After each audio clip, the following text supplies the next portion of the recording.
What up? This is Caroline with the CWC podcast, where we believe that life without your favorite foods is not worth living.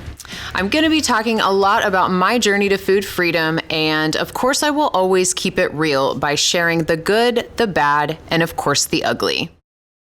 Welcome back. We're on episode 8, which is crazy. I feel like it's about time I start having some guests on, which I want to let you guys know that is in the very near future.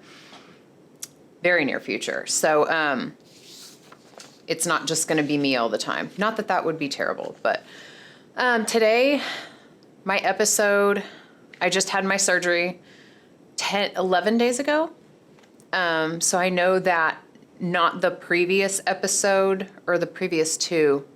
I can't remember. This week I'm dropping episode 7. This is episode 8, which will go next week. I think a couple episodes ago I was talking about getting my boobs out. Well, they're out, and you can see that. I still have that binder thing on, but they're out of my body. I feel so much better already, and so I'm going to be talking today about kind of being on the other side of surgery, what has changed since compared to before. And I want to really kind of just bust open, breast implant illness, BII. I'm sure maybe you have heard of it, maybe you haven't. It's very real, and it's sad and crazy to me that there are still doctors who won't acknowledge it. I feel like everybody is just, I'll get into it. I don't want to start off the episode like that. I literally made almost 2 pages of notes because I don't want to get off track today. I want to be very concise and cover everything. Because this is very serious. In all reality, it's a real thing.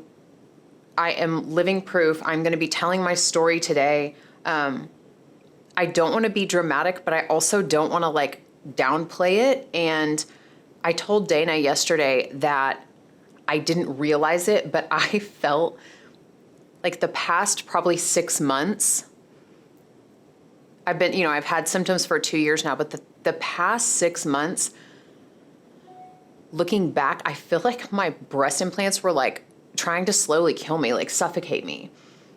And I'm going to go over that and how everything transpired. Okay. So where do I begin? I'm just reading. I have a full page of symptoms. So I want to first start off by saying that when I made the decision, because I'm going to walk you guys back through all of this on how I even came to the decision to take them out, because that was hard and I didn't know that it was going to happen. Literally was sitting in my office not long ago, a month ago, with one of my close friends, and she also has breast implants. And she said, now that you've made the decision to take yours out, I'm thinking I might do the same, but I want to see how it goes with your surgery. And I said, absolutely. And I sat here and told her, I don't even have all these symptoms that everybody else is talking about, all these other girls. I don't even have all those symptoms. I have a couple, but they're not really infringing on my life. I said that wholeheartedly because I wasn't aware that all of those crazy little things that I was dealing with could even be related. I didn't even know that it could possibly be related to my implants. I had no idea. That is why I sat there and said that. So it's crazy to me now. I feel like I've put the puzzle together. Being on the other side of the surgery, speaking to hundreds of women, doing my research online. Now I feel like, whoa, I wish I would have made this decision sooner, but I didn't know. I told you guys, that I've had symptoms for about 2.5 years. So, my implants were 12 years old. I was 10 years with them with no symptoms that I knew of. Maybe the breathing thing. I think for a long time I've been short of breath. That may have been related. I don't know. It got progressively worse. If it sounds like I'm short of breath today, it's because I have this binder on my chest and it's like, that's why. But I will tell you that when I woke up from surgery, I could breathe differently. And it's been that way since surgery, but you feel me like struggling to breathe today. It's this fucking binder around my chest. Anyway, so here's the thing. When I started my journey, my transformation to get fit, hang on, I want to check one thing really quick. I know this is annoying, but okay, I have a timer on because my camera will only record 30 minutes at a time and then it stops. So I set my timer, because I don't want to, this is going to be a very long episode. All right. What was I talking about? Oh, okay. I'm talking about my symptoms, I'm talking about my journey. You know, when I started my fitness journey 7 years ago, I made very fast progress. Like, if I did the work, the results came. And if I didn't do the work, the results still kind of came. I have a decently high metabolism. So like I used to joke and say, I cheat half the time on my diet and I'm still making progress. And I'm going to get into a lot of this stuff as well, because this all plays a role, and I'm going to kind of I have to always incorporate like the food stuff just because it's evident every day in everything we talk about, or at least everything I talk about. So, but I made great progress, and I was building like a lot of muscle and just, making gains. And I'd go to the gym and I'd work out and I would notice the results, and it was great. And so everything was wonderful, like skating by just fine. And, the gym, I've said this before, the gym was my place to like just fucking release my anxiety and my nervous energy that I have a lot of. And that was my sanity. And 2.5 years ago, I feel like it got just quite literally ripped away from me. And I had a neck injury that kind of spurred me having to I was forced to take a break, and I didn't want to. And I took a break because I had to, I was injured. And then I noticed that when I came back, and I've also kind of talked a little bit about this. I've not dived in yet. I will, I promise, in a future episode. I'm going to have to tie it to the whole competing thing. But I took some supplements that are terrible for you. And I knew that coming off of them, I would have certain effects.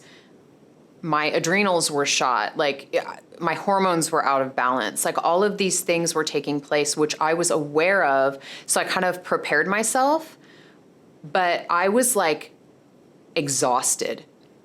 When I came off of those supplements, I was exhausted. And I went to the doctor and I had all my levels checked, all my, my tests run, and she said, yeah, your adrenals are in the fucking dirt. You're going to feel like shit for a while. So I kind of was expecting that, because I knew what I had done. I made a choice to take crap, to take a shortcut and take the easy route. And I knew I was going to pay for it. Anyway, she warned me could be up to 18 months. So, the 18-month mark hit, and I just nothing had changed.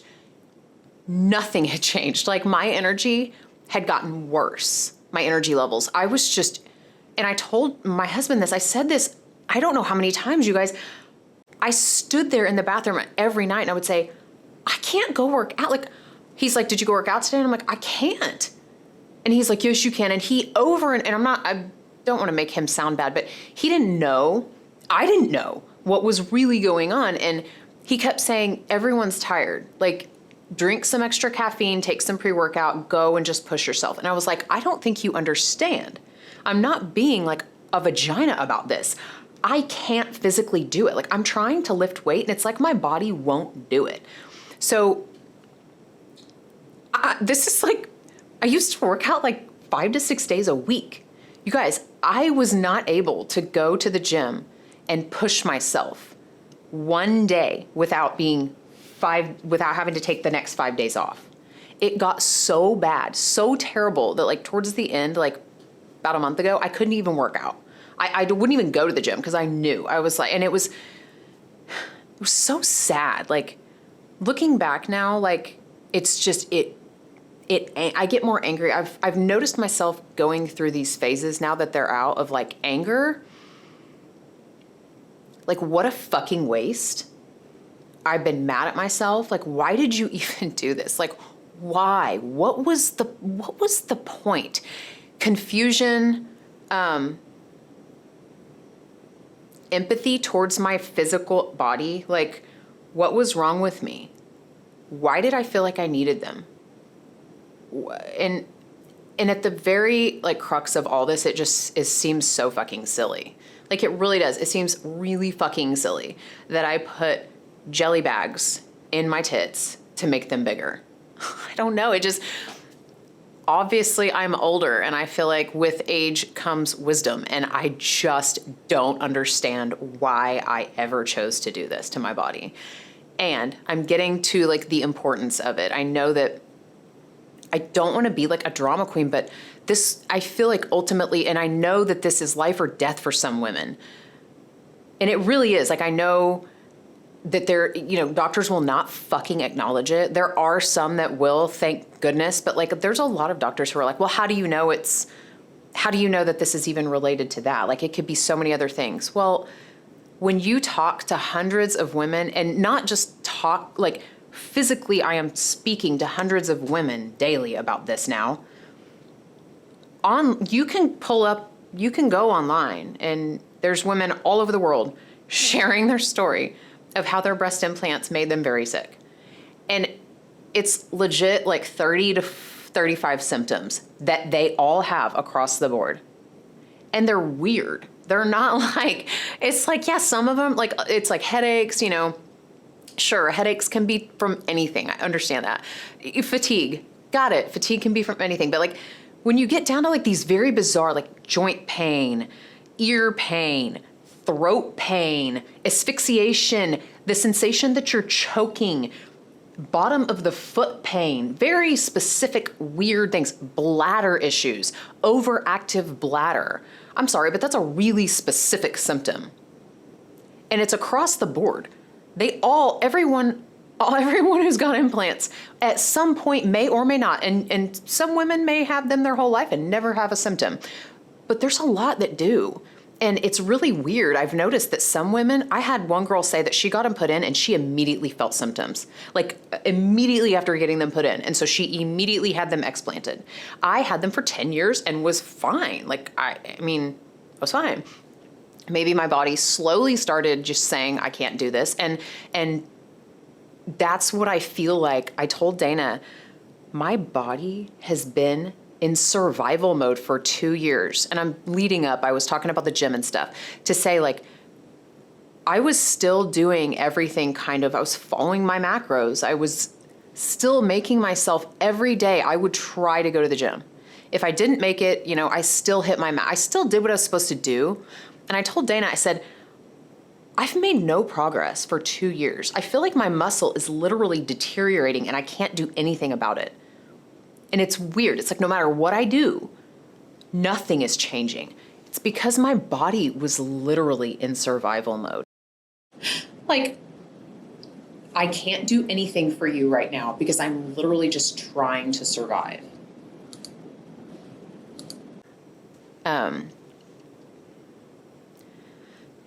And it's sad that my body got to that, but I knew, and you guys, once I knew, like once everything, like, when you just like that light bulb goes off and it just clicks, like when that clicked, I was like, these have to come out of my body. I know that this is the source of my headaches, my fatigue, my joint pain, my neck pain, my back pain, my bladder issues, my sensation that I'm choking, waking up in the middle of the night thinking that I'm gonna choke to death.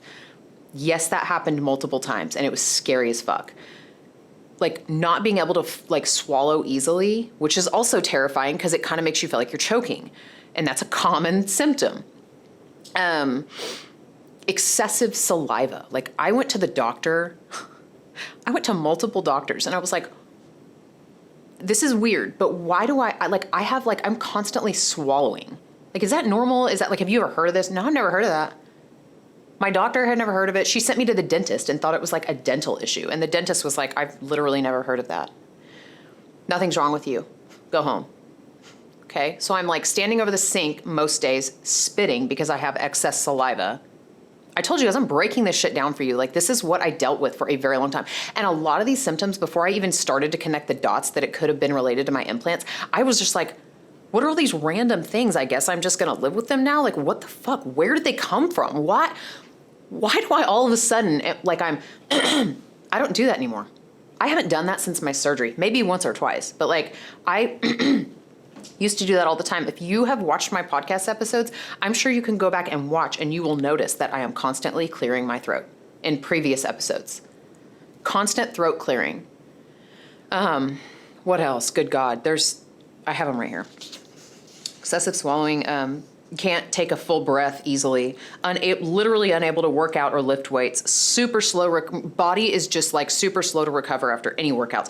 Ear pain, oh my God, like my ear constantly felt full. And that's the thing is these symptoms, it's not like a specific like, oh, it's an ear infection.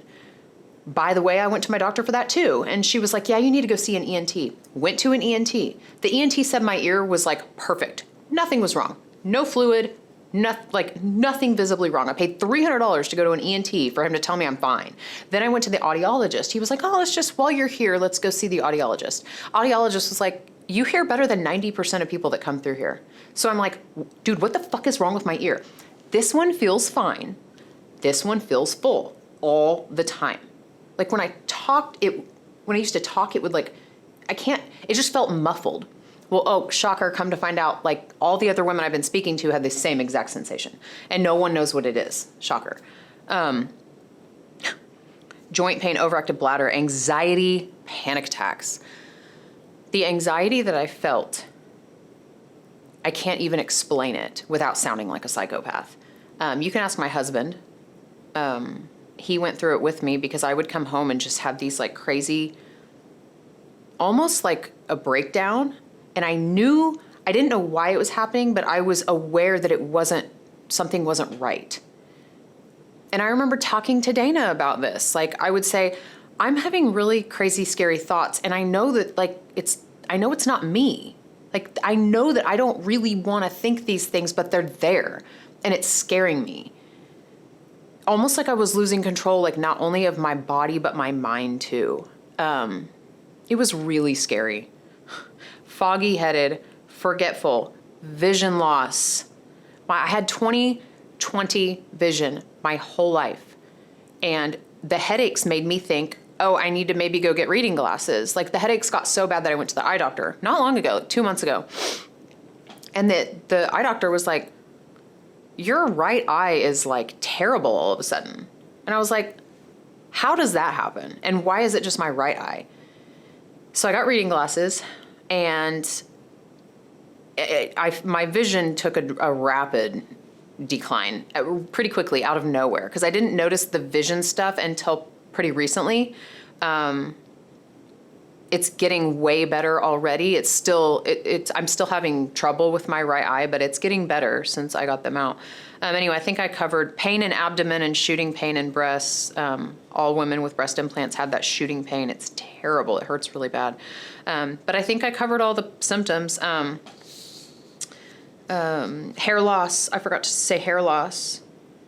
I'm hoping that comes back.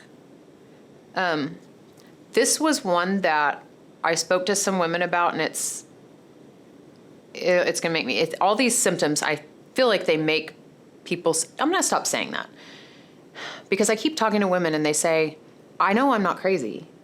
My husband, whether it's my husband doesn't believe me, my doctors don't believe me, no one believes me, and then this is the whole fucking point of me documenting my entire journey and now continuing to talk about my healing process and all of these symptoms is so that women don't feel crazy. Because you're not fucking crazy. I can't, and here's the thing, I love my husband. He is so supportive. He is supportive of everything I do in my life. But there came a time where he was even like, Caroline, like, what, I mean, it's always something. And I was like, I'm not making this up. I swear I am not making these things up. Like, do you think I want to feel like this every day? Do you think I want to complain about 900 random symptoms? Like, they're there. And there are so many women who I've literally spoken to and they say, I feel so crazy, but now that you've talked about it, like, I don't feel as crazy. Like, I know that I'm not crazy, and now I want to make a consult to go maybe get mine taken out. Like, that could be the issue. That could be the cause of all of these problems that I've been having. And I'm like, yes, it is. And it's just, it's sad that we feel the need to get them in the first place. It's even sadder that they're like damaging to our health. And I mean, I know women who have had breast implants leak into their system and kill them, like, and cause cancer. It says it on the form. I'll tell you that that's what made me, when I talked about, like, when I had my consult to get new ones put in right before I made the decision to just take them out altogether, I went to my pre-op and I told you guys, like, it was literally a nudge of my intuition. It's like I could hear someone saying, don't do this, over and over and over. And I can't explain, like, I heard, it was just a knowing. It was like my inner intuition knew, you don't want to do this. And I tell you, you guys, I still had not fucking connected all these dots yet. So, like, the fact that I was like, and I told my sister, I got on the phone with my sister, I said, I am like 50-50. Like 50% of me really wants new boobs and 50% of me doesn't want them at all in my body. And of course my sister was like, well, you know what my vote is for.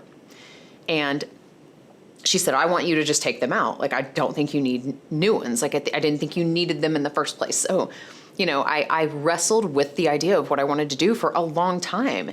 And when I sat there and read that waiver at my pre-op before I was going to get the new silicone boobs put in, it said, you know, I mean, this can cause cancer. Like, essentially in one of the little disclaimers, which of like 5 pages, it was like, these can cause cancer. And I was like, what am I doing? What am I doing? Why am I doing this? And that's when I really was like, let me just test this out. And that was the night I went home and I was like, I mean, what if I just got them taken out? Ha, ha, ha. And just started laughing, nervous laughing. And my husband looked at me like I was crazy. And he was like, you just paid for your surgery. And where is this coming from? Like, why? What in God's name are you talking about?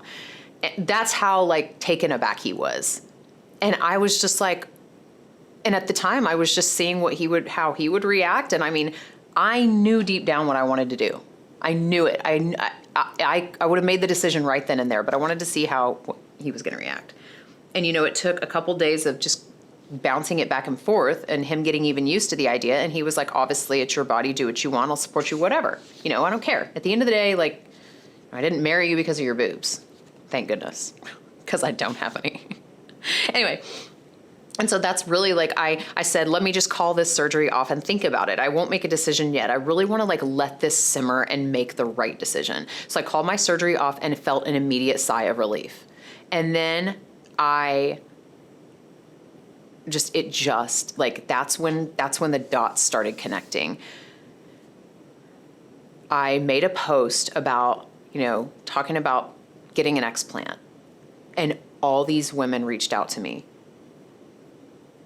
And we started just sharing stories and sharing symptoms. And it was at that point I knew like, you're making the right decision. These have to come out of your body now. Like, it can't come soon enough. So I had booked my surgery and then I just like harassed the office. I was like, tell me when you have a cancellation. I want in sooner. I don't even care when it is. I don't care. I mean, we have a lot going on right now. We were going to move. We were like in the middle of moving. And I was like, Pooh Bear, I'm scheduling this surgery. I don't care what's going on. And he was like, okay, we'll make it work. And we did. And he's been very busy, but we've made it work. And I've had so much help from Dana and my mom and other people. And everybody's been so sweet to offer help, but I had to have him out. I'm trying really hard. I feel like I'm getting way off track. God,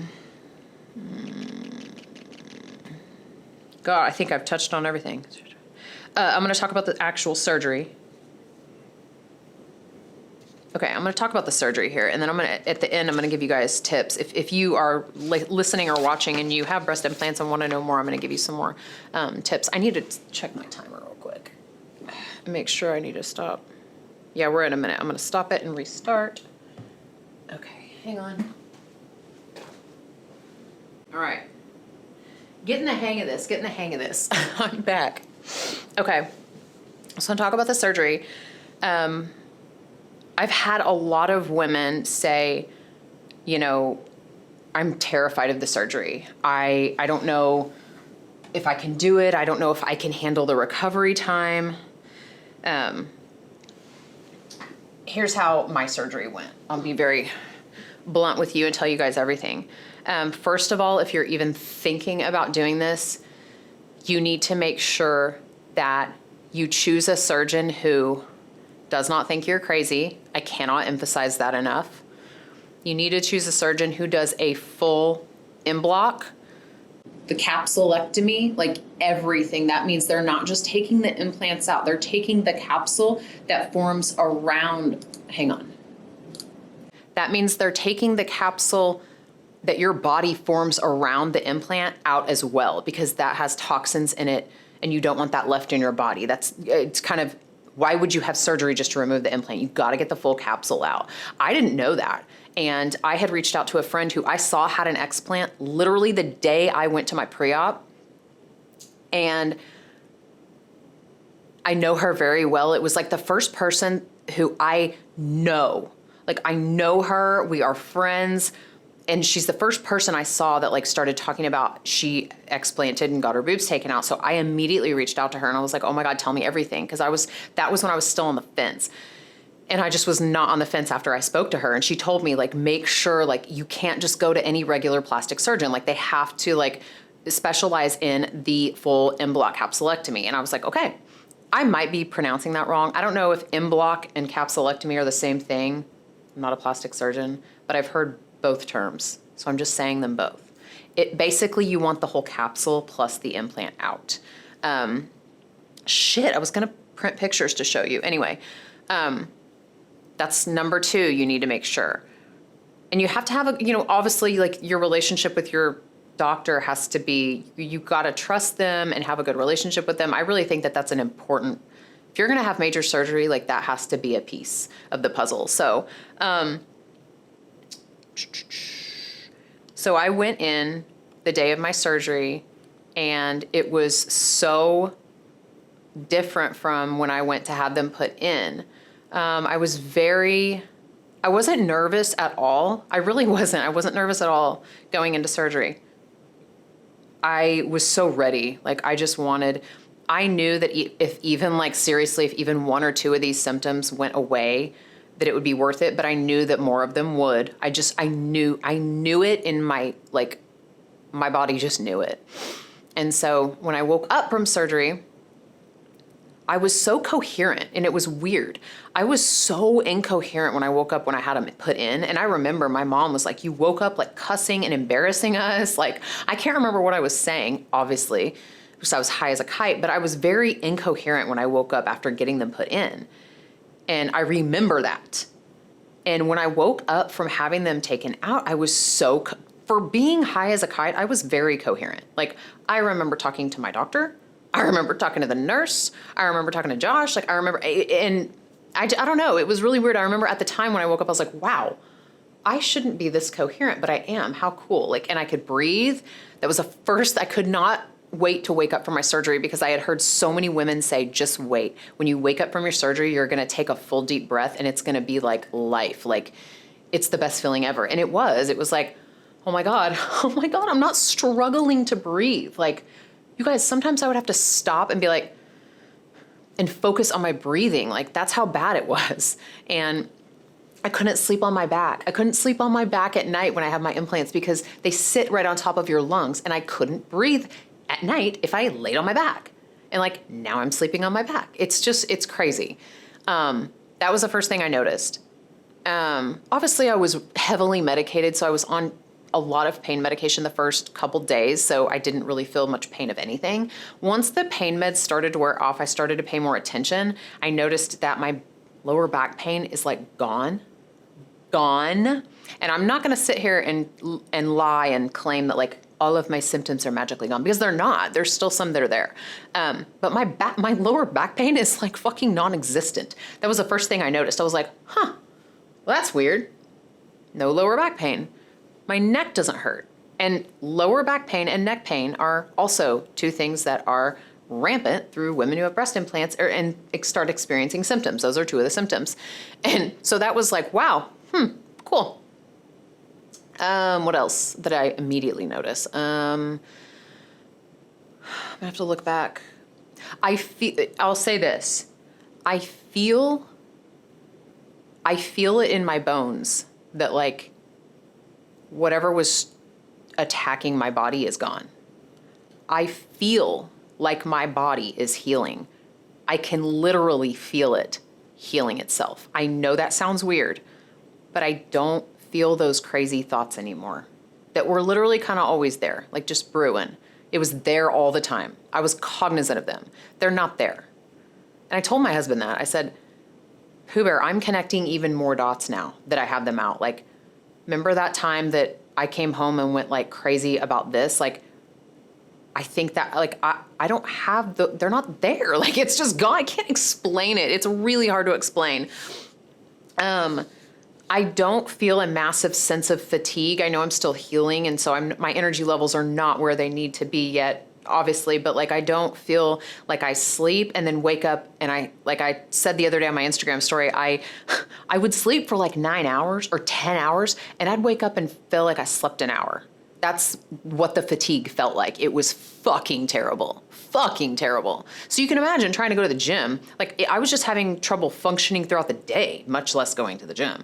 So I don't feel that anymore. I actually feel like even though I'm still like, my energy levels are still low because I'm not really back to just running a regular day, I still feel infinitely better than I did prior to my surgery.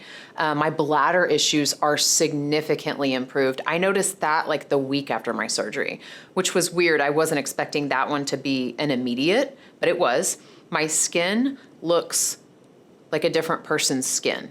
That's really fucking weird. The tone of my skin is different. The shape of my face is different. It used to be very like this, like oval. It came down to like a point at my chin, and it doesn't. And for like 11 days to pass and I look like a different person, like that kind of blew my mind. I was not prepared for that. Like the shape of my face to change. My eyes are white. My eyes apparently weren't white before. I would always itch my eyes. They would water all day long. They would water when I laid down in bed at night. I would itch them every night at bed. That's gone. That was gone the day of my surgery. Like, I came home and was like, I'm not messing with my eyes. Like, what the fuck? That was really weird. Joint pain is already significantly better. I'm running through my symptoms and telling you which ones have changed and which ones are still kind of there. And here's the thing. My surgeon came in and he was like, the look on his face was priceless. He looked so happy. And he was like, I'm not going to sit there and tell you prior to your surgery, like all the things that can improve and get better, because that's technically like, that would have been persuading you. And he said, you're going to feel so good. Like, he said, here's what happens. You've already probably noticed a change and you're feeling really good. And I said, yeah, like all these things have changed already in like 7 days. And he was like, okay, so you're going to get to like the 4-week mark and it's going to kind of plateau and you'll kind of like hang out there. He said, and then once you get past, I think he said the 6-week mark or something, he said, every like day, week, month that passes, he said, it's going to be crazy. You'll notice a massive increase of like how you feel overall. Like, it's just going to keep getting better and better, essentially. And I was like, I almost started crying. I was like, what? He was like, get ready to you're going to continuously feel better and better. Like, in a year, you're going to be shocked. And I was like, it just felt like a warm blanket. Because for so long, I've been trying to keep my shit together.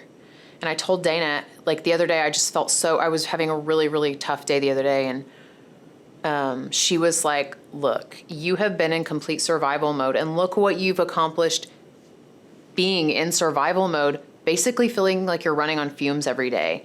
And it's what I needed to hear, because I was like, wow, I started this podcast. I wrote a book. Our community is like blowing up. Crazy. We have 2 additional coaches. Like all these things I accomplished while I felt like complete shit. Like I felt like I couldn't go on. Like there were days where I didn't know that I had it in me to even do a check-in. Like my inspiration that I started pouring out to people was because I felt so good, because I was going to the gym and working out and I felt fucking great. And I wanted everyone to feel like that. So I just started sharing. And then when I figured out the food part of it and like figured out, God, you don't have to eat chicken and rice every day just to get that. Like you really can eat what you want. Like I figured out the science. It's a fucking game and I figured it out and I've got it now. Like I know it. So I wanted to share that. And then I started, Community with Caroline, and I wanted this business to be huge, and I still do. But like when I couldn't work out, I questioned everything because I was like, that's my sanity and that's what I need for me. Like I need that to motivate people. Now, how do I motivate people? And I still did. I don't know how. I really don't. Like there were so many days that I just did not think that I wanted to do anything at all. And when I tell you the fatigue is so incredibly real, like so many days I just wanted to stay home and lay in bed. Like that's how bad it was. But I knew I had to keep going and put on a brave face and do my job and, be there for my clients and my family. And it's just so crazy. All of those things that like, I just felt like shit. I felt like shit for so long. For 2.5 years now, I felt like shit. And to finally figure it out and realize what it was and do something about it and change it. And now I'm moving forward. I'm so ready to be fully healed. Like, I'm just ready to I'm ready to get back and like make the biggest fucking comeback ever. Like I told Dana, I was like, I want to make the biggest fucking comeback. Like now that I know I've got those toxic tit bags out of my body, that's what I've been calling them. Like I know all these things that I wanted to do, like they're still there. And I feel like this is such a huge part of my story and my business. And it's just part of everything, because it's just me walking through figuring out how to make the best out of, my body, my health, my mental health, my family life, my life. And really at the end of the day, that's what I want for all my clients. It's not Community with Caroline. If you are listening, if you are watching, Community with Caroline is not like anything else. I get so amped up when I talk about it. It's not a meal plan. It's not workouts. Yes, you get those things and you get the guidance and all of that. But really, at the end of the day, like, I want all of my clients to constantly be searching for the best fucking version of their life, the best fucking version of their body, the best fucking version of themselves. And that includes working on yourself mentally. And if I had not started working on myself mentally, I don't know that I would have arrived at the decision that these were making me sick and to get them taken out of my body. That's what I'm trying to get at. I feel like I'm rambling at this point. I started doing work on myself mentally just this year, because I was so fucking lost without being able to go to the fucking gym and like get that, like I did not have that release. It wasn't there anymore and I was going crazy. And so I started doing the mental work because I had nothing left. It was like, okay, you got to, I hired two coaches. They're amazing. They're still my coaches. And they said, okay, you need to start meditating and journaling and grounding, all these things. I was like, I don't have time to do that. I'm a business owner. I don't have time to do that. And they were like, pretty sure you're going to make time to do that because you're telling us this is what you want. We're telling you this is how you're going to get it. So I was like, truly don't see how meditating is going to help shit, but okay. Truly don't see how meditating is going to help me magically be able to go to the gym and fucking work out, but okay, I'll do it. I mean, I'm not going to lie. Like I really was so, how on earth are these things going to fix the problems that I'm telling you that I have? I can't work out. And it's so funny how stupid I was. It's so funny how I think I just know everything. And like looking back, I mean, this was back in, I don't remember. December? I don't remember. And I just, looking back, I laugh because it's changed everything. Like sitting here now, like if I had not started meditating and journaling and looking inside myself and like listening to my intuition, which is my business coach, she is very into like, just stop freaking out. Let's walk through this. How are you feeling about things? And I've never had someone do that. I've never had anyone in my life, besides my sister. I have to give her credit or she's going to blow a gasket. But I don't listen to we don't listen to the people around us, our close ones. But, she forced me to listen to my intuition. I had that nudge when I was going to get my implants in. I knew this was not a good idea. I knew it. I was 25, 24. It was there. I remember having it when I went to I remember at my consultation, this probably isn't smart. When he said you're going to have to get them redone probably at least every 10 years, I was like, ooh, that means another surgery. I don't care. I want big boobs. I don't care. That's 10 years away. Who even knows what's going to happen in 10 years? That was my thoughts. And I ignored my intuition and I got them put in. And I can sit here and say that all of that mental work that I put in this year so far, I really truly felt like it's elevating everything in my life. Like, and if you're not doing those things and looking inside yourself and listening to your intuition, maybe you can't hear your intuition. Start journaling, start meditating. And you don't have to meditate like you think what it looks like. Like just sit in silence, just be fucking still. Turn your phone off, turn your television off, turn the radio off, turn everything off and just sit in silence and listen to the sounds of your breath. That's all meditating is. It really is so much more powerful than you ever imagined it could be. It is weird how powerful it is. It really is. So anyway, I'm going to stop. I feel like I've literally gone off on a complete and utter tangent. But if anyone who's listening or watching, if you want to reach out to me and ask me any questions about anything at all, I mean, obviously ever regarding anything, I'm always here, but like specifically about the breast implants, if you have breast implants and you maybe are experiencing some symptoms, maybe you're not and you just want to ask some questions, I'm always here. I always put the link in the show notes so you can click that link and contact me. There's like 50 different ways to contact me. But I really like the purpose of me choosing to document my journey is to help other women.